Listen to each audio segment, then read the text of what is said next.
Hello dear students, once again welcome you all to the Bishop Academy online classes. Today we understand about economics for class 12, and in economics we understand about the second part, that's named Indian economic development, and in Indian economic development we understand about the second chapter, that's a 5-year plans in India, and it is our third part.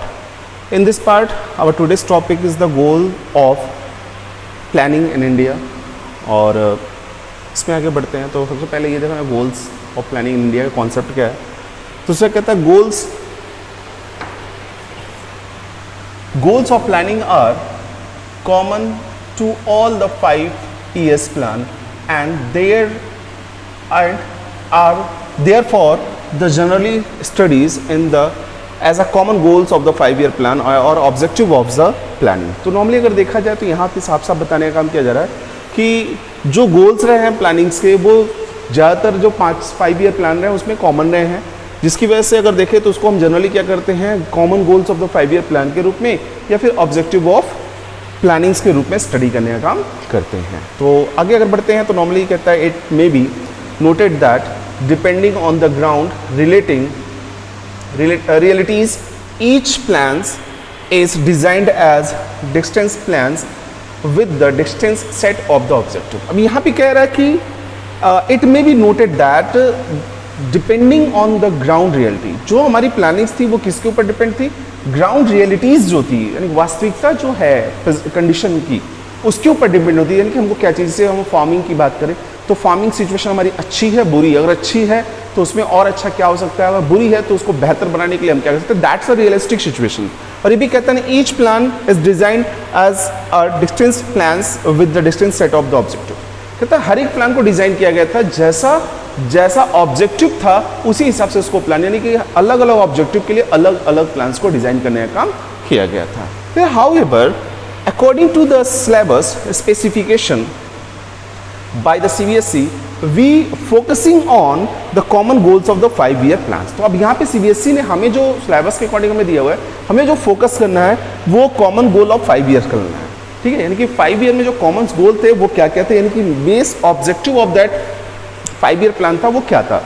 तो यहाँ पे पहला आता है growth, GDP growth की अगर बात करें तो एज वी नो दैट कि अगर हमें किसी भी कंट्री के इकोनॉमिक सिचुएशन को समझना है, किसी भी कंट्री के डेवलपमेंट को जानना है तो उस कंट्री की बात कर ले, किसी भी कंट्री के डेवलपमेंट की बात करें तो उस कंट्री के इकोनॉमिकल या इंडस्ट्रियलाइजेशन के डेवलपमेंट के कॉन्सेप्ट को हमको समझना चाहिए। इंडस्ट्रियल जितना डेवलपमेंट है उस पर इंडस्ट्रियल डेवलपमेंट जितना ज़्यादा है उसी तरीके से हम वहाँ के इकोनॉमिकल सिचुएशन को समझ पाएंगे, यानी कि वहाँ की कंट्री की इकोनॉमिकल कंडीशन को समझ पाएंगे। तो हमें पता है कि GDP representing the gross domestic product, यानी कि ग्रॉस प्रोडक्शन क्या है कंट्री का उसको ये रिप्रेजेंट करता है। तो कहता है increase in GDP implies increase in the level of output in the economy. GDP अगर बढ़ती है तो उसका इंपैक्ट क्या होता है कि हमारा वो किस बेसिस पे बढ़ती है कि आउटपुट ऑफ द इकोनॉमी का लेवल भी क्या होता है, बढ़ा होता है, यानी प्रोडक्शन ज़्यादा होगा तो जीडीपी भी क्या होगी, ज़्यादा होगी। फिर कहता है it's implies an increase in the flow of the goods and services in the economy. ये क्या करता है कि इसका जो इम्पैक्ट जीडीपी का जो कंडीशन होता है वो किस चीज़ को रिप्रेजेंट करता है कि flow of goods and services in the economy में गुड्स एंड सर्विसेज का ज़्यादा से ज़्यादा फ्लो होना, सामान का आना, सामान का जाना, बेचना, खरीदना, ये सारी चीज़ें चलती रहती हैं। फिर कहता है when the increase in the flow of goods and services is constant over the long period of time it is called the economic growth. जब गुड्स एंड सर्विसेज क्या हो उनका जो फ्लो होता है वो कांस्टेंट वे में लंबे समय तक एज इट इज ही चलता रहे तो वो जो सिचुएशन होती है वो जैसे इंक्रीजिंग जो होती है, लगातार इंक्रीज कर रहा है, थोड़ा थोड़ा इसे लेकिन वो लगातार लंबे टाइम तक कई सालों से लगातार बढ़ रहा है, तो वो सिचुएशन जो रिप्रेजेंट करती है वो इकोनॉमिक ग्रोथ को रिप्रेजेंट करती है। Thus GDP growth levels leads to the economic growth. इस वजह से अगर देखें तो जीडीपी ग्रोथ हमारा क्या है, इकोनॉमिक ग्रोथ को लीड करता है, यानी कि जीडीपी जितनी ज़्यादा बढ़ेगी उतना ही हमारा इकोनॉमिक ग्रोथ भी होगा। अब हम बात करते हैं यहाँ पे जीडीपी ग्रोथ के बाद देखिए why should plan have goals. भाई बिना प्लानिंग्स के हम किसी ऑब्जेक्टिव को अचीव नहीं कर सकते, ठीक है। तो जैसे यहाँ पे कह रहा है कि प्लान में गोल्स की रिक्वायरमेंट क्यों होनी चाहिए, जैसे यहाँ पे हमने पढ़ लिया जीडीपी के बारे में, और जीडीपी का शॉर्ट रिव्यू क्या कहता है, increase the GDP leads to economic growth. GDP हमारी क्या करती है, इंक्रीज करती है, बढ़ती है, तो उससे हमारा क्या होगा, इकोनॉमिक ग्रोथ हमारा होगा। फिर कहता है it's implies the consistent increase in the GDP. ये तब पॉसिबल है जब जीडीपी हमारी क्या हो, कंसिस्टेंटली, यानी कि लगातार क्या हो, इंक्रीज कर रही हो, लगातार बढ़ रही हो, तभी ये इकोनॉमिक ग्रोथ पॉसिबल। फिर कहता है और the GDP consistently increase in the level of the output, या फिर आउटपुट का मतलब, आउटपुट का जो सेंस होता है वो गुड्स एंड सर्विसेज के फ्लो को रिप्रेजेंट करता है। हम जितना बना रहे हैं, चाहे वो हम एक्सपोर्ट कर रहे हो चाहे इनपुट कर रहे हो, जितना हमारा प्रोडक्शन कॉन्सेप्ट रिप्रेजेंट कर रहा है वो आउटपुट को मेंटेन करता है। और ऐसा होता है तो ये सारी चीजें अगर लंबे समय तक over the long period of a time run करती हैं तो वो हमारे इकोनॉमिकल ग्रोथ को रिप्रेजेंट करती हैं। और ये तब पॉसिबल है, ये तब होगा जब इस इकोनॉमिकल ग्रोथ तब होगा जब हमारी जीडीपी क्या होगी, इंक्रीज करेगी। अब यहाँ पे एक क्वेश्चन आया कि why should the plans have goals. Plan में गोल्स की क्यों जरूरत, क्या जरूरत है कि, तो जैसा कि आपको पता है विदाउट प्लान विदाउट गोल हम किसी प्लान को फॉर्मेशन में नहीं ला सकते। यानी कि पहले हमें क्या चाहिए, प्लान को बनाने से पहले गोल की जरूरत होती है। अगर गोल हमारे पास है, गोल अगर हमारे पास है तब तो कोई प्लान फॉर्मेशन में आएगा या फिर हम उसके रिगार्डिंग कोई वर्क कर पाएंगे। कहते हैं without goals there is no planning. बिना गोल के कोई प्लानिंग नहीं होता। In fact the planning is defined as a strategy that define how to allocate the country's scarce resources to the different uses with a view of the achieving the given set of the goals। अब यहां पे थोड़ा सा plannings की बात करते हैं। Plan जो होता है वो ये रिप्रेजेंट करता है थिंकिंग इन एडवांस।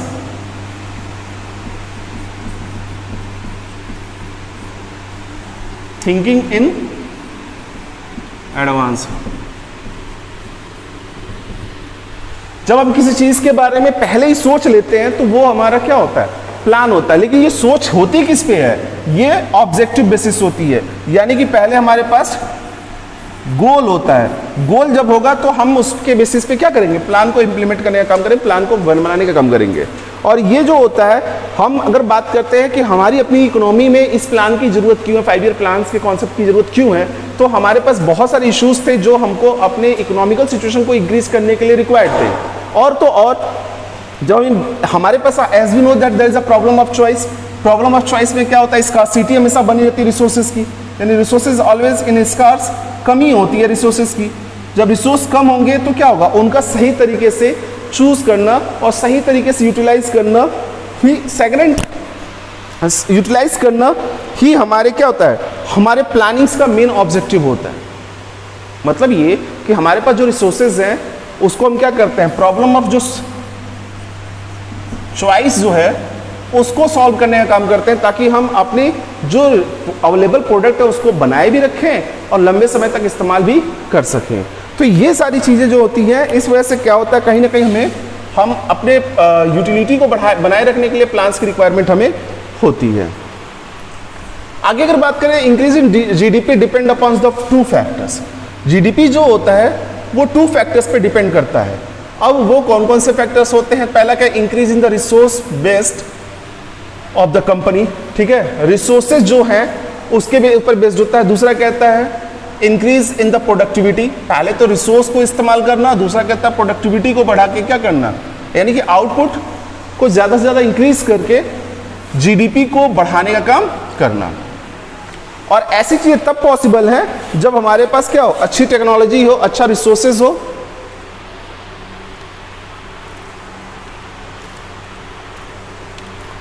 तो यहां आगे कहता है planning in India was to ensure that the natural resources were fully explored and the production technology was continuously improved.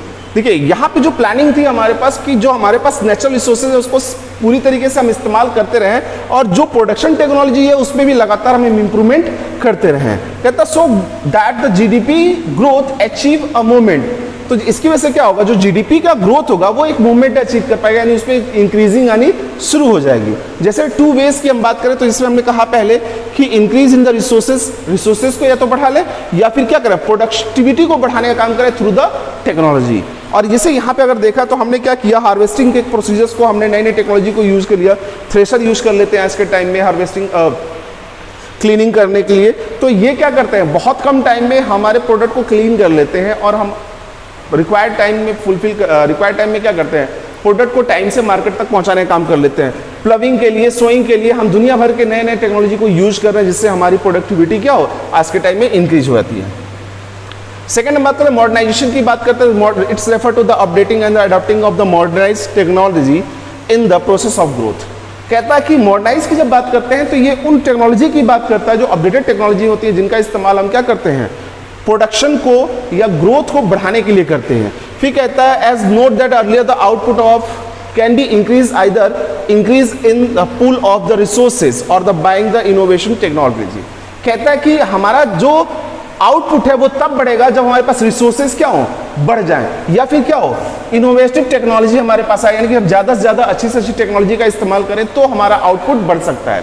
Then I कहते हैं modern age is a age of the science and innovation. जो आज का time है वो कैसा है, science और इनोवेशन का टाइम है। फिर कहता है since science has offered us new ways to doing things. Science क्या करता है, नए नए तरीके देने का काम करता है जिससे हम किसी वर्क को परफॉर्म करने का काम करते हैं। Such that the productivity informs that and the factories has shown an exponential raise over the time। और जिसकी वजह से क्या हुआ कि जो प्रोडक्टिविटी थी फार्म में, यानी कि खेतों में जो हमारी प्रोडक्शन थी वो अच्छी हो गई, और फैक्ट्री में भी जो काम था टेक्नोलॉजी के आने से क्या हुआ, exponential raise over the time, और उसमें एक एक्सपोनेंशियल रेज आया, यानी कि बढ़ोतरी आने का काम हुआ। फिर कहता है green revolution in India agriculture is a well known example of the how the technology can be bring about the revolution change in output। कहते हैं ग्रीन रिवॉल्यूशन जो था, ग्रीन रिवॉल्यूशन जो प्लान्स था इंडियन एग्रीकल्चर में, वो एक बड़ा अच्छा एग्जांपल है कि कैसे टेक्नोलॉजी या रिवॉल्यूशन, कुछ जो चेंजेस आ रहे हैं, कुछ बदलाव जो आ रहे हैं, उनकी वजह से क्या हो सकता है, टेक्नोलॉजी के आने की वजह से क्या हो सकता है, बदलाव आ सकता है आउटपुट में। फिर से समझ लीजिए, यहाँ जो कह रहा है कि green revolution in India agriculture is well known as example. जो एग्रीकल्चरल में ग्रीन रिवॉल्यूशन का जो पॉलिसीज लाई गई थी, ग्रीन रिवॉल्यूशन जो अप्लीकेबल किया था 5 ईयर प्लान में, वो एक अच्छा एग्जांपल है जिसके थ्रू हम ये देख सकते हैं कि टेक्नोलॉजी का how the technology can bring about the revolutionary change in output. Technology किस तरीके से बदलाव ला सकता है आउटपुट में, इसके बारे में बताना पड़ता है। फिर recently IT revolution has redefined the concept of the domestic production through out the BPOs. अब आईटी रिवॉल्यूशन की बात करें तो आईटी सेक्टर्स में बीपीओज का बहुत ज़्यादा ये जो होता है बिजनेस प्रोसेस आउटसोर्सिंग होती है, जैसा कि आपको पता है। ये क्या करता है, दूसरों को सर्विस प्रोवाइड करने का काम करता है। तो इंडिया में इस सेक्टर्स का बहुत ज़्यादा क्रेज है आज के टाइम में, और बहुत ही ज़्यादा लोग इस तरह के सेक्टर्स में इन्वॉल्व हैं। आगे बढ़ते हैं।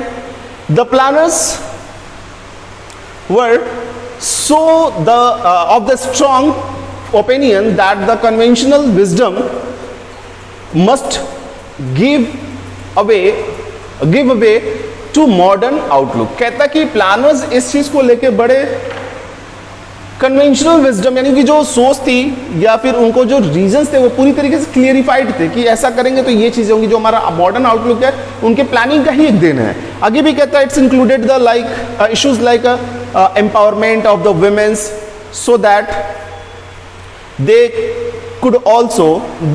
also could participate in the process of the production। जैसे यहाँ पे इन्होंने क्या किया, empowerment of the women, औरतों के ऊपर जो औरतों को दिए जाने वाले बेनिफिट्स हैं या औरतों को जो सपोर्ट दिया जा सकता है जिस तरीके से मेन को दिया था, उसके ऊपर इन्होंने फोकस किया ताकि उनको अगर प्रॉफिट दिया जाए, उनको एक प्लेटफॉर्म प्रोवाइड किया जाए, तो वो क्या कर सकते हैं, they also could participate in the process of production. वो क्या कर सकती है, प्रोसेस ऑफ प्रोडक्शन पार्टिसिपेट करती है and contribute the process of the economic and social prosperities. वो क्या कर सकती है, इकोनॉमिकल और सोशल प्रॉस्पेरिटीज में पार्टिसिपेट कर सकती हैं, यानी कि इकोनॉमिकल डेवलपमेंट के लिए, सोशल डेवलपमेंट के लिए औरतें भी हिस्सेदारी कर सकती हैं। तो इन चीजों पे भी उन्होंने क्या किया, बहुत फोकस किया। किसने, इंडियन प्लानर्स ने। फिर हम बात करते हैं थर्ड पॉइंट की, self reliance and self sufficiency की। तो इसमें एक कंडीशन आती है। सेल्फ रिलायंस का मतलब होता है अपने ऊपर डिपेंड होना, सेल्फ डिपेंडेंट होना। तो यहाँ पे कहता है self Reliance mean the state of the non dependence on the rest of the world India for the financial resources. Financial resources के पॉइंट ऑफ व्यू से देखें तो सेल्फ रिलायंस का जो कॉन्सेप्ट था इंडियन प्लानिंग्स में, उसका मेन मकसद यही था कि हम दूसरी कंट्रीज के ऊपर, दुनिया की दूसरी कंट्रीज के ऊपर क्या हो, डिपेंडेंट ना हो। इसमें कहता है self reliance refers to the state of the non depending upon the rest of the world for the essential supply of the domestic economy. जो एसेंशियल सप्लाई से वाली फूड से रिलेटेड हमारे पास अगर कोई मटेरियल आता है दुनिया से हम कहीं से खरीदते हैं तो हम उसको अपने यहाँ प्रोड्यूस करें, हमको उनके ऊपर डिपेंड होना न पड़े। ठीक है, जो जरूरी चीज़ें हैं उनको अपने ही कंट्री में प्रोड्यूस करना और अपने लोगों की रिक्वायरमेंट को फुलफिल करना हमारी कंट्री का जो सेल्फ रिलायंस का कॉन्सेप्ट था इस चीज़ को रिप्रेजेंट करता है। रीज़न क्या रहा कि 1971 के वॉर में जब इंडिया ने 65 के वॉर में हुआ क्या कि इंडिया पाकिस्तान के बीच में जब वॉर चल रहा था तो उस समय अमेरिका का जो फेवरेबल कंट्रीज हुआ करता था वो पाकिस्तान हुआ करता, और अमेरिका से हम क्या करते थे यानी इंडियंस क्या करते थे, जो उनकी एसेंशियल जो फूड सप्लाई थी वो अमेरिका से आती थी, यानी फूड की रिक्वायरमेंट को हम फुलफिल करने का काम अमेरिका से करते थे। और अमेरिका से करने की वजह से क्या हुआ, तो मोस्ट फेवरेबल नेशन होने की वजह से अमेरिका का पाकिस्तान के फेवर में होने की वजह से अमेरिका ने हमें वार्न कर दिया कि अगर आपने पाकिस्तान के साथ लड़ाई बंद नहीं की तो हम आपको फूड सप्लाई करना बंद कर देंगे। तो वहां पे फिर रियलाइज किया गया कि हमें इन सब चीज़ों के लिए, ऐसी कंडीशन को फेस करने के लिए अपने सेल्फ के ऊपर डिपेंडेंट होना पड़ेगा, ताकि अगर फ्यूचर में कहीं कोई ऐसी प्रॉब्लम आती है दोबारा तो कोई कंट्री हमें इस चीज़ के लिए वार्न ना करे। अब हम बात करते हैं फोर्थ पॉइंट के, इक्विटेबल डिस्ट्रीब्यूशन और इक्विटी की बात करें तो डिस्ट्रीब्यूशन जो होना चाहिए वो कैसा होना चाहिए, इक्वल होना चाहिए। यहां कहता है economic growth would becomes a meaningless exercise if the benefits of the growth occurs to only a handful of the people in the society. कहता कि अगर हम बात करें, कहता है economic growth would becomes meaningless, economic growth क्या होगा, मीनिंगलेस हो जाएगा। अदरवाइज क्या कर रहा है यहाँ पे कि अगर जो उसका बेनिफिट का एक्सरसाइज है, exercise if the benefits of the growth occurs to the only one hand of the peoples, केवल अगर एक ही हाथ, जैसे कैपिटलिस्ट को ही है और कैपिटलिस्ट क्या कर रहा है, पीपल्स को यूज कर रहा है, प्रोडक्शन कर रहा है, लेकिन उसके हिसाब से जो बेनिफिट हो रहा है वो खुद यूटिलाइज कर रहा है। जो एक बेनिफिट देना चाहिए उसको अपने एम्प्लॉइज को वहां नहीं दे रहा है तो उसका कोई मतलब नहीं है। कहता notable of the following observation her care, first कहता growth serve virtually no purpose in the societies where rich tends become riches and the poor continue the struggle even for the essential of the life। अब कहता है कि ऐसी situation में क्या होगा कि जो रिच पर्सन्स होंगे, जो कैपिटलिस्ट होंगे, वो और भी ज्यादा क्या हो जाएंगे, रिच हो जाएंगे। वहीं पे पुअर क्या होगा, अपनी लाइफ को सरवाइव करने के लिए जो एसेंशियल रिक्वायरमेंट है उसके लिए भी सफर करेगा। फिर यहाँ कहता benefits of the growth must spared across all the section of the society. तो ये जो बेनिफिट है वो क्या होना चाहिए, सभी सेक्शन के मतलब सोसाइटी के सभी सेक्शन तक पहुंचना चाहिए। और भी so that the distribution of income becomes equitable, और ऐसा अगर होता है तो डिस्ट्रीब्यूशन ऑफ इनकम क्या होना होगा, इक्विटेबल होगा, यानी कि एक जैसा दिखेगा, यानी कि हर एक लेवल पे अमाउंट का डिस्ट्रीब्यूशन, जो बेनिफिट है, जो प्लानिंग्स है, उसका जैसा पहले के साथ ट्रीट किया जाए वैसा हर एक लेवल पे ट्रीट होना चाहिए, तब ये इक्वलिटीज की बात आएगी। फिर कहता है equitable distribution of income implies the social equalities. अगर इक्विटेबल डिस्ट्रीब्यूशन होता है, बराबर डिस्ट्रीब्यूशन होता है इनकम का, तो वो क्या कर सोशल इक्वलिटीज को लाने का काम करता है, यानी कि रिचर और पुअरेस्ट के बीच में गैप नहीं होगा। And this was one of the principal objective और the goals of the planning in India. और ये इक्विटेबल डिस्ट्रीब्यूशन ऑफ इनकम जो रहा वो क्या था, है इस वजह से, यानी कि सब सोसाइटी में सभी को बेनिफिट्स मिले, सभी बराबर हो, इस ऑब्जेक्टिव को फोकस करते हुए जनरेट करने का काम किया गया था। The planner in India stress that the point that every citizens of the country must be able to fulfill his basic needs of the foods, clothing and the shelter besides the education and health care। तो कहता है कि जो planners थे उनका जो most important concept रहा, जो फोकस था, वो ये था कि जो इंडिया के लोग हैं, जो सिटीजन्स हैं ऑफ द कंट्री, जितने भी लोग हैं, उनका जो बेसिक नीड्स है, जैसे फूड हो गया, क्लोथिंग हो गया और शेल्टर हो गया, एजुकेशन हो गया, हेल्थ केयर हो गया, इन सभी का बेनिफिट उनको मिलना चाहिए। वो सभी इसके लिए क्या हो, उनकी रिक्वायरमेंट, इससे रिलेटेड सभी की रिक्वायरमेंट फुलफिल हो। अब कहता है depending upon the our needs and means our planners have been redefine the relative significance of the difficult objective from plan to plan। अब हमारे इस रिक्वायरमेंट को फुलफिल करें डिपेंडिंग अपॉन द नीड्स। हमारी जो प्लानिंग थी वो डिपेंड थी क्या, नीड पे, हमारी जरूरत क्या है उसके ऊपर डिपेंड थी। और इसके साथ साथ कहता है कि इसी वजह से प्लानर्स ने क्या किया, ऑब्जेक्टिव्स जैसा उद्देश्य था उसी के हिसाब से प्लान को बनाने का काम किया। हम बात करते हैं equal distribution and equitable distribution. Same concept इसमें है, इक्वल डिस्ट्रीब्यूशन इक्विटेबल डिस्ट्रीब्यूशन की बात कर रहा है, तो सीधे मैं उन पॉइंट्स पे फोकस करूंगा जो आपकी बुक में एक्सप्लेन किया गया है कुछ बेस पॉइंट के हिसाब से। कहता है this difference are the socially unwarranted and are to be appropriate to the different in the qualification and the skill of the different individual in the societies. फिर कहता है तो when a doctor goes the 50,000 to perform the surgery, while on the other hand a factory workers gets the 50,000 for the entire years working 8 hours per day, of the difference in the income is too larger to be socially justified. Such difference must be correct. अब ये कह रहा है कि अगर एक doctor जो है वो क्या करता है, किसी सर्जरी के लिए 50,000 चार्ज करता है, ठीक उसी तरीके फैक्ट्री में काम करने वाला व्यक्ति जो 8 घंटे काम कर रहा है उसको भी 8 घंटे का काम करने का उसको एक साल में अगर 50,000 दिया जा रहा है, ठीक है ना, 50,000 फॉर द एंटायर ईयर, पूरे साल अगर उसको क्या कर रहा है 50,000 दिया जा रहा है, तो ये क्या कर रहा है कि जो इनकम डिस्ट्रीब्यूशन है उसको इक्वली डिस्ट्रीब्यूट करने के कॉन्सेप्ट को फॉलो कर रहा है। अब यहाँ पे अगर बात करें इस वजह से सोशली अगर देखें जस्टिफिकेशनली ये क्या है, करेक्ट है, ताकि दोनों को, एक सर्जरी को इसको 50 सर्जरी को करने का 50,000 मिल रहा है जो कि 1 घंटे में काम कर रहा है, और यहाँ पे अगर 50,000 उसको हर पूरे साल मिलता रहता है वो 8 घंटे काम करने के बाद। फिर कह रहा है equity in terms of equitable distribution of income के डिस्ट्रीब्यूशन के कॉन्सेप्ट में implies that the economic growth is related to the social justice। अब इक्विटी क्या किस चीज को रिप्रेजेंट करता है, इकोनॉमिकल ग्रोथ की बात करता है जो कि सोशल जस्टिस के साथ हो। सोशल जस्टिस का सेंस ये है कि बड़े वाले को भी उतना ही मिले और जो अमीर है उसको भी उतना ही और जो गरीब है उसको भी उतना ही मिले, ताकि उन दोनों में बैलेंस बना रहे। So dear students, in this video that's all. If you have any type of doubt or query, you should be consulted through the Google Classroom. Thank you.